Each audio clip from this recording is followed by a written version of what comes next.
Tension. So students, in the last lecture मैंने आपको impulse तक करा दिया था। अब अपन लोग इम्पल्स को चेंज मोमेंटम भी कहते हैं, ये पिछले वाले पेज से अपन को पता है। देखो यहाँ से impulse is change in momentum और फॉर्मूला उसका ये रहता है। अब कई बार ऐसा क्वेश्चन आता है बच्चों, जब कोई बॉल ना किसी वॉल से रिबाउंड कर जाता है, तो ये बेसिकली एक टॉपिक नहीं है, ये क्वेश्चन करने का एक मेथड होगा। यहाँ मैं लिख देता हूँ चेंज इन मोमेंटम।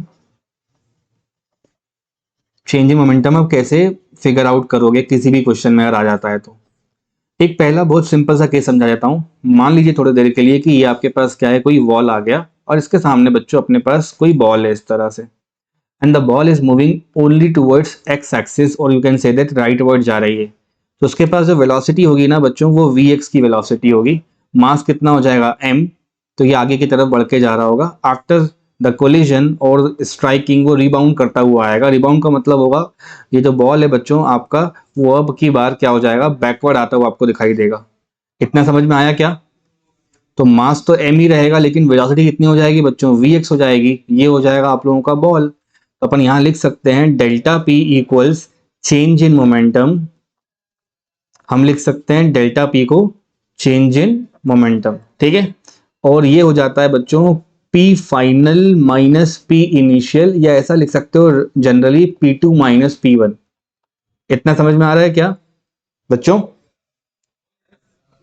तो देखो फाइनल मोमेंटम क्या रहेगा, मास इनटू नेगेटिव का वेलोसिटी, और इनिशियल क्या रहेगा, मास इनटू वी एक्स। जल्दबाजी में कट मत कर देना, दोनों नेगेटिव नेगेटिव के हैं, तो माइनस ऑफ 2mvx का टर्म आ जाएगा और यहाँ डेल्टा पी लिखा रहेगा। अगर सर ने यहाँ वेक्टर डाला तो यहाँ पे आई कैप आना चाहिए।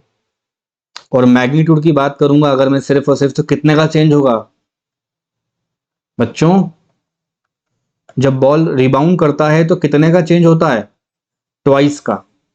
ठीक है, वेक्टर में अपन को नेगेटिव साइन की जरूरत भी पड़ेगी और आई भी लगाना पड़ेगा। मैग्नीट्यूड में केवल कितने का डिफरेंस आएगा, तो बोलोगे सर जी डबल का कर देते हैं उसको, 2 into M into V. But there are certain question जहां पे इसको किसी एंगल से थ्रो किया जाएगा। आप बात समझ रहे हो? अब एक डाउट यहाँ पे ये आ सकता है कि वी एक्स से उसने यहाँ पे कोलिजन करा, तो वी एक्स से वापस किसे बुलवा रहे हो सर? तो ये जब अपना चैप्टर खत्म पे आएगा ना, तो आप लोगों को कोलिजन टॉपिक पढ़ाया जाएगा। उस कोलिजन में अपन को ये बताया जाएगा कि किसी किसी कोलिजन में वेलोसिटी कम होती है, किसी किसी में जाके स्टिक कर जाता है। और अभी हम लोग एक हाइपोथेटिकल या आइडियल कोलिजन पढ़ रहे हैं बच्चों, जिसका नाम होता है इलास्टिक कोलिजन।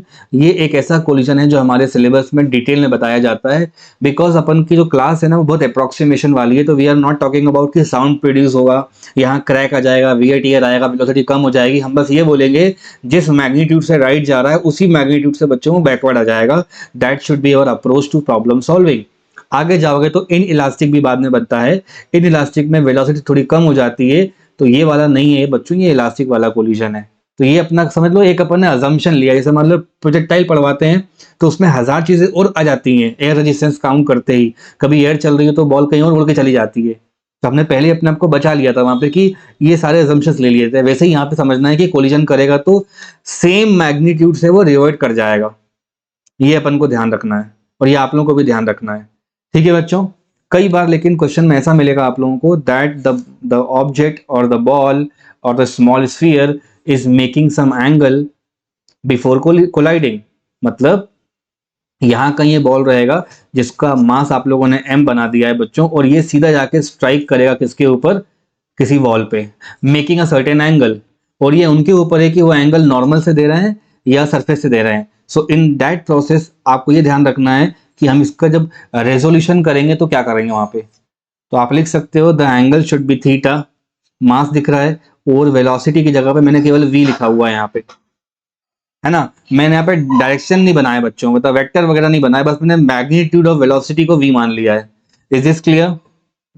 मान लो बच्चों यहाँ पे इलास्टिक कोलिजन हुआ है, the first thing comes to mind वो क्या आ जाएगी, क्रिकेट वगैरह खेलते हैं अपन, या कोई ऑब्जेक्ट किसी से स्ट्राइक करता है तो it should go like this ना, उतना ही एंगल बना के निकल जाएगा, एंगल ऑफ इंसिडेंस बराबर एंगल ऑफ रिफ्लेक्शन बनाकर।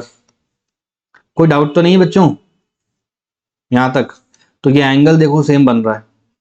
अगर ये दोनों एंगल सेम बन रहे हैं तो इसको भी अगर रिजॉल्व करवा देगा ना अगर आपसे टीचर, तो एक वेलोसिटी बन जाएगी इसकी एक्स एक्सिस वाली और एक बन जाएगी बच्चे लोग इसकी वाई एक्सिस वाली। Now you need to pay attention little bit मोर।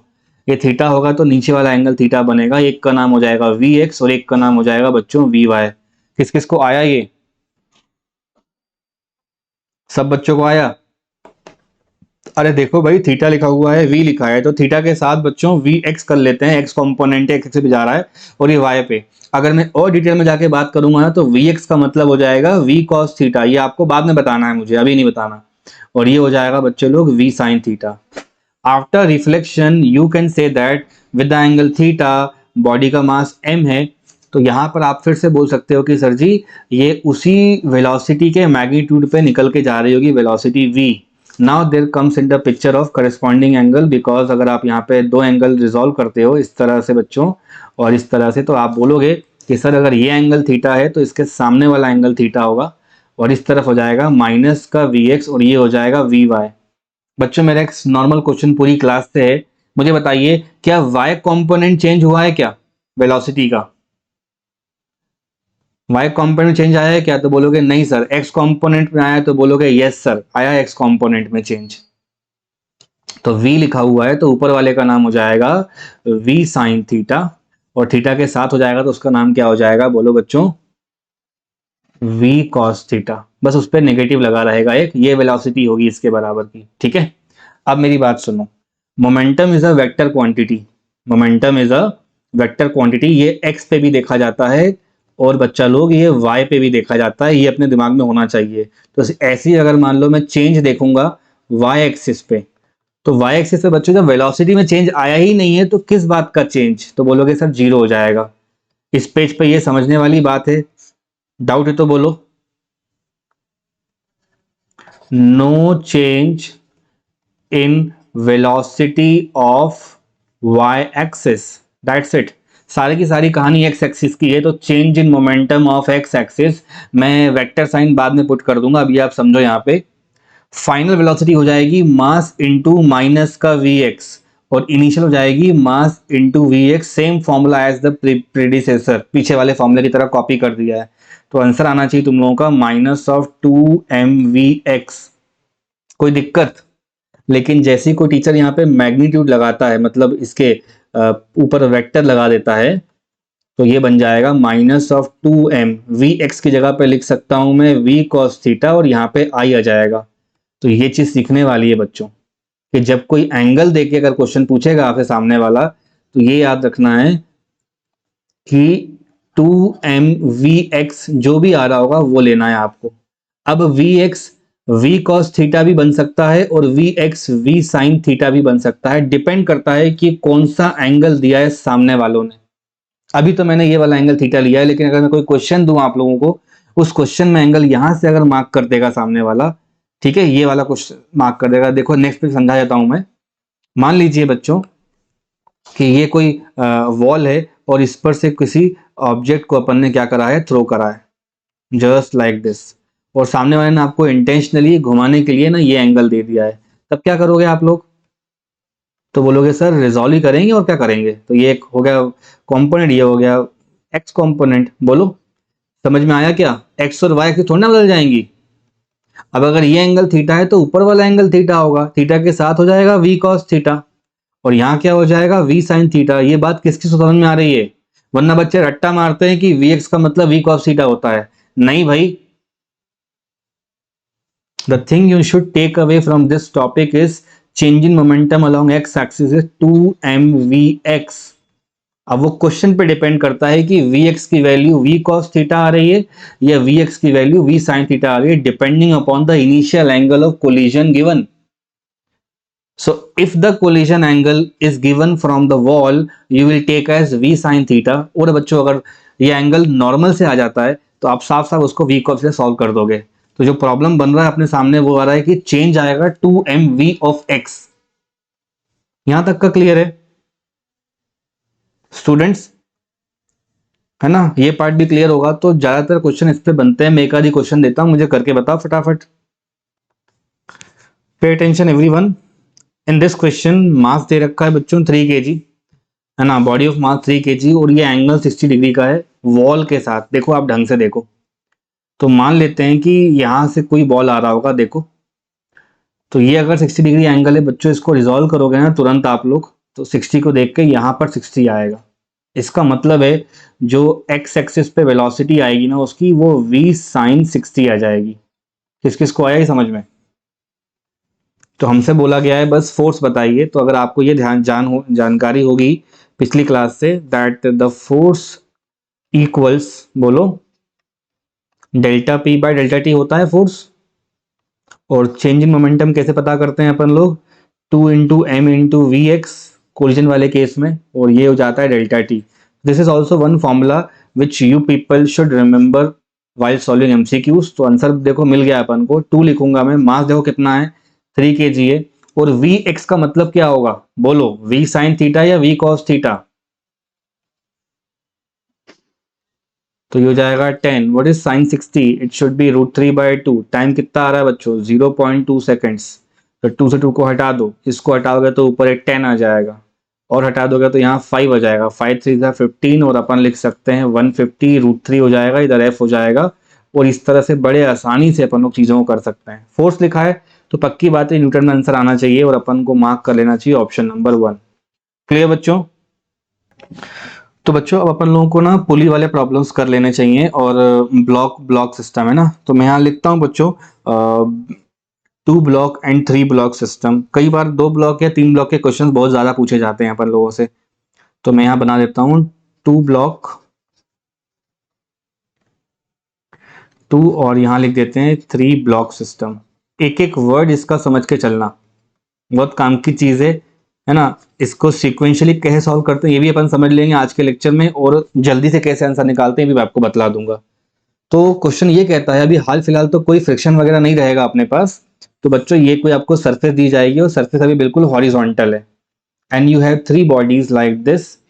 पहली बॉडी ये रही बच्चों, सेकंड बॉडी थोड़ी लार्ज कर लेते हैं, थर्ड वाली उससे भी लार्ज कर लेते हैं, तो 3 बॉडीज है मेरे पास, और इनके नाम है बच्चों, बोलो M1, बोलो M2, और ये क्या हो जाएगा M3। इतना क्लियर होना चाहिए सबको। और ये आपस में कैसे कनेक्टेड, जैसे मान लो सब ट्रेन्स वगैरह होते हैं ना, तो बीच में वो लोग चेन से कनेक्टेड होते हैं, या कोई कनेक्शन होता है उनके बीच में, तो यहाँ पे इन तीनों को मैंने किससे कनेक्ट कर दिया है बच्चों? पुली, ये स्ट्रिंग से कनेक्ट कर दिया है मैंने। तो ये रहा तुम लोगों के पास, स्ट्रिंग से कनेक्शन कर दिया है। ठीक है, स्ट्रिंग कैसी होगी? आइडियल है फिलहाल, और मासलेस है। हम बहुत सारे अप्रोक्सीमेशन के साथ चल रहे हैं अभी, इसको पुल या पुश नहीं करते, हमेशा दोनों साइड से बच्चों पुल करना पड़ेगा तभी ये बाहर निकलेंगे। आपने देखा होगा कभी भी जो इंजन होता है वो ट्रेन को लेके चल रहा होता है, धक्का कभी नहीं मार रहा होता है। तो in order to make them move in one single direction, आप क्या बोलोगे बच्चों कि सर किसी भी एक साइड से आप फोर्स को लगा लीजिए। Are you getting my point? तो फोर्स यहां से भी लग सकता है बच्चों, और फोर्स यहां से भी लग सकता है, कोई प्रॉब्लम। तो लेटेस्ट से एक एक्सटर्नल फोर्स आ गया, और वो लग रहा हुआ यहाँ पे है ना। तो जो एक्सटर्नल फोर्स होगा बच्चों, वो इससे बिल्कुल कांटेक्ट करके मैं यहाँ पे लगा रहा हूँ। तो ये रहा एक्सटर्नल फोर्स। कोई प्रॉब्लम यहाँ तक? बोलोगे सर बिल्कुल नहीं है। अब बिल्कुल ध्यान सुनना है क्या क्या करने जा रहे हैं अपन यहाँ पे। ये M1 है, ये M2 है, M3 है, इसका एक प्लेन क्वेश्चन पेपर में बनता है जो आपको ध्यान रखना है। M1 M2 M3 में M1 के लिए क्या क्या फोर्स लगेंगे बिना F लगाए? तो बोलोगे सर सबसे पहला जो फोर्स लगेगा वो नीचे की तरफ लगेगा इसका, उसका नाम हो जाएगा अर्थ की ग्रेविटी, या इसका खुद का वेट, उसको बोलते हैं मास इंटू ग्रेविटी। इसके लिए भी क्या हो जाएगा? तो बोलोगे M2 इंटू जी। इसके लिए भी क्या हो जाएगा बच्चों? तो बोलोगे सर जी M3 इंटू जी। इतना क्लियर है? जैसे ही फोर्स लगेंगे तो क्या हो जाएगा, ये जो सरफेस है ना बच्चों इसकी, ये सरफेस एक्टिवेट हो जाएगी। एक्टिवेट का मतलब होता है वहां के जो मॉलिक्यूल्स होंगे वो इंटरेक्ट करेंगे, और सरफेस पे 3 जगह अलग अलग आपको नॉर्मल रिएक्शंस मिलेंगे, यहाँ पे और यहाँ पे। बोलो आया क्या समझ में? तो अपन लिख सकते हैं नॉर्मल 1, नॉर्मल 2, नॉर्मल 3। आप भी देखना कभी शूज या स्लीपर्स पहन के स्टैंड अप करते हो तो आपके पैरों में आपको अपना वेट फील होता है, वो फील नहीं हो रहा है, वो अर्थ रिएक्शन दे रही है अपन को। तो एक बात तो पक्की है कि ये तीनों ब्लॉक ऐसे उड़ के कहीं चले जा रहे हैं ना। इसका मतलब है बच्चों जो सबमिशन होगा सारे के सारे force on the Y axis is 0, which means that यहां लिख सकते हो आप N1 बराबर कितना हो जाएगा? M1G। N2 बराबर कितना हो जाएगा? तो बोलोगे M2G। और ये N3 बराबर कितना हो जाएगा बच्चों? M3 इंटू जी। कोई दिक्कत, कोई प्रॉब्लम बच्चों? नहीं। अगर ये क्लियर है? तो अपन को एक्स एक्सिस पे पढ़ना है। अब एक्स एक्सिस पे क्या हो रहा है, एक फोर्स लग रहा है डिस्टर्ब करने के लिए, and according to chapter law number 1 ये नेट फोर्स लग रहा होगा इसके पास, तो आपको एक्स पे ही पढ़ना होता है। आपको केवल इस टॉपिक को एक्स एक्सिस पर ही पढ़ना है बिना कोई हल्ला करे। मैं आपको इसको एक सिंपल फॉर्मेट में समझा देता हूँ चल क्या रहा है यहाँ पे। अगर M1 से लेके M2 तक एक ही स्ट्रिंग कनेक्टेड है तो उस पर एक ही टेंशन होगी, और यहां से यहां भी बच्चों एक ही टेंशन होगी। एक का नाम रख दो T1 और एक का नाम रख दो T2। पूरी स्ट्रिंग में एक टेंशन होती है स्टार्ट से लेके एंड तक। टेंशन कैसे लगती है, इसके दो पॉइंट होते हैं। Tension act along the string and always acts away from the body. तो M1 पे बैठ के चेक करोगे तो इससे अवे लग रही होगी, और M2 पे चेक करोगे तो इससे अवे लग रही होगी, तभी तो नेट जीरो हो जाएगी वहां पे। ऐसे ही M2 से पढ़ोगे तो T2 इधर लग रही होगी और M3 से इधर तरफ लग रही होगी। ये अपन को आना चाहिए बच्चों समझ में, ठीक है। नेट टेंशन तो हाँ ऑब्वियसली नेट टेंशन जीरो होगी दोनों स्ट्रिंग में, क्योंकि मासलेस हैं वो लोग। लेकिन M1 M2 ये सब कनेक्टेड में रहेंगे तो किसी एक बॉडी से वहां पर टेंशन होगी, मतलब समझ लो यहाँ पे टाइटनेस आ गई है, लूजनेस खत्म कर दी है अपन ने। Is this clear to everybody? अब यहाँ पे कोई फ्रिक्शन नहीं है सरफेस पे, तो even if the smallest of force will make this body move. तो जिस डायरेक्शन में फोर्स होता है उसी डायरेक्शन में मोशन होगा, और उसी डायरेक्शन में एक एक्सेलरेशन बनता है। और वो एक्सेलरेशन बहुत ही स्पेशल होता है क्योंकि तीनों के साथ सेम होता है। एग्जाम्पल देता हूँ, अपन ट्रेन से ट्रेवल करते हैं, चाहे अपन फर्स्ट क्लास में चलें, सेकंड में चलें, स्लीपर में चलें, जनरल में भग जाएं, तो सारे के सारे ऐसा थोड़ा ना है कि एसी वाला पहले पहुंच जाएगा दूसरे शहर, अपन लोग 2 घंटे बाद आ रहे हैं, एक साथ ही पहुंचते हैं, एक जैसा मोशन होता है, राइट। तो इन तीनों के लिए कॉमन एक्सेलरेशन होगा, आप उसको ए बोलोगे या ए कॉमन बोलोगे, कोई प्रॉब्लम यहां तक है ना। पुली वाले क्वेश्चंस इस तरह लगाए जाते हैं। तो एक शॉर्टकट मेथड इसका ये होता है कि सबसे पहले जो स्टेप सॉल्व करने का होता है वो आपको इसका कॉमन एक्सेलरेशन ही निकालना होता है, या नेट एक्सेलरेशन। उसका मतलब होता है जितना भी फोर्स है डिवाइड बाय जितना भी मास है, तो टोटल मास, ठीक है। Net force divide by total mass. अब मैंने टोटल फोर्स क्यों नहीं लिखा, मुझे बताना उसके बारे में। मतलब फोर्स के आगे नेट लिखेंगे अपन, net force upon total mass. Net force कितना है F, और मास कितना हो जाएगा M1 प्लस M2 प्लस बोलो M3। तो ये आपका देखते देखते बिना कोई प्रॉब्लम सॉल्व करे एक आंसर निकल आता है बच्चों। अरे बस समझ, कोई बोलेगा क्या है कॉमन एक्सेलरेशन, तो आप ऐसे निकाल दोगे। अगर किसी क्वेश्चन में ऐसा हो जाए कि इस तरफ F1 लग रहा है और यहाँ पे दूसरी साइड F2 लग रहा है, तो ये टग ऑफ वॉर का गेम बन जाएगा। तो दोनों आपस में अपोज कर रहे हैं, तो आपका आंसर यहाँ पे F1 माइनस F2 आना चाहिए। तो इसलिए नेट फोर्स वहां पे लिखा है। और मास एक स्केलर क्वांटिटी है बच्चों, मास एक क्या है, स्केलर क्वांटिटी है। तो इससे इतना घबराना नहीं है अपन को, मास सीधा ऐड हो जाएगा। क्या ये फॉर्मूला समझ में आया अपन को? अब मैं आप लोगों को एफबीडी बना के इसको इक्वेशन निकाल के दिखाता हूँ। पेपर में आएगा T1 कितना है, T2 कितना है, ये फाइंड करके बताइए, ठीक है। कितना T1 T2 कितना आया फाइंड करके बताइए। तो मैं यहाँ लिख रहा हूँ free body diagram of block M1। तो बच्चों स्टार्टिंग में अगर अपनी प्रैक्टिस सही नहीं है ना, तो आप लोग वो बॉक्स बना के ही पढ़ सकते हो। इसका नाम क्या रखोगे, M1। अब इक्वेशन लिखने जा रहा हूं मैं फोर्स की, ध्यान रखें सब लोग कैसे लिख रहा है टीचर। एक्स एक्सिस पे फोर्स है क्या, देखो, यस सर है, नॉट इक्वल टू 0 है। लेफ्ट साइड पे कौन जा रहा है, फोर्स। राइट साइड में कौन जा रहा है, T1 कहां बनेगा यहां से, T1 हमेशा स्ट्रिंग के अलोंग बनता है, बॉडी से दूर बनता है, तो राइट साइड में T1 हो जाएगा। अब जिस डायरेक्शन में आपकी बॉडी जाती है, मान लो दो दोस्त टग ऑफ वॉर का गेम खेल रहे हैं, F और T1 दो अलग अलग नाम, एक का नाम F एक का नाम T1, और बॉडी लेफ्ट साइड जा रही है, तो कौन जीतेगा, F जीता होगा ना।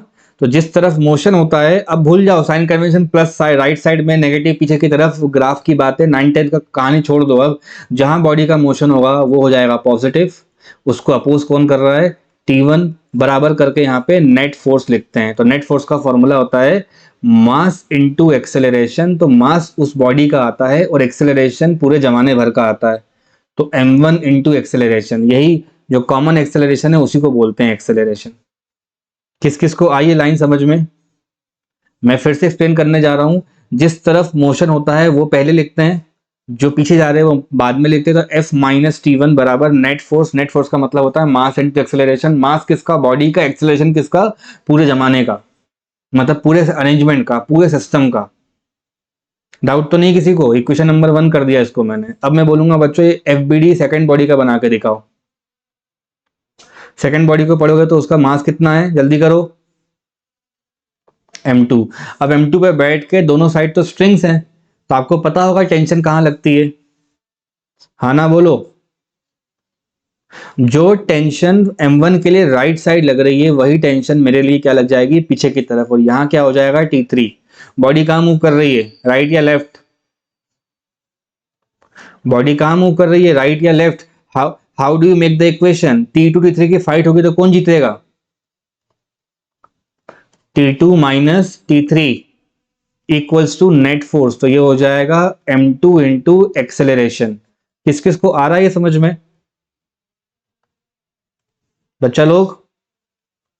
और इसको अपन इक्वेशन नंबर 2 कर लेंगे। सिमिलरली थर्ड बॉडी के लिए पढ़ना शुरू करोगे ना, तो थर्ड बॉडी तो पढ़ना कुछ ज्यादा ही आसान है। ये लिखा हुआ है m3। बोलोगे यस सर लिखा है, तो हम क्या करें? m3 को जाके पढ़ो, वहां पे क्या है, m3 में एक ही बॉडी कनेक्टेड है, ठीक है। और मैं केवल एक्स एक्सिस बना रहा हूँ एफबीडी। हल्ला नहीं करोगे सर नीचे m1g क्यों नहीं बनाया आपने, वो पहली खत्म कर दिया मैंने। वाई एक्सिस का एफबीडी बनाने की कोई जरूरत नहीं है, बिकॉज फोर्स अपने आप को न्यूट्रलाइज कर रहे हैं। All you need to study only on X axis, that is why X axis FBD are formed here, and that is why I am writing here FBD of mass third. बोलो, जो tension T3 right side लग रहा है वही tension मेरे लिए क्या लग रहा है यहाँ पे, पीछे। इस पे एक लौता फोर्स लग रहा है, तो क्या हो जाएगा, T3 बराबर मास किसका होगा, बॉडी का। एक्सेलरेशन किसका होगा, पूरी रेलगाड़ी का। किस किस को आया ये समझ में? इन तीनों को ऐड कर सकते हो क्या?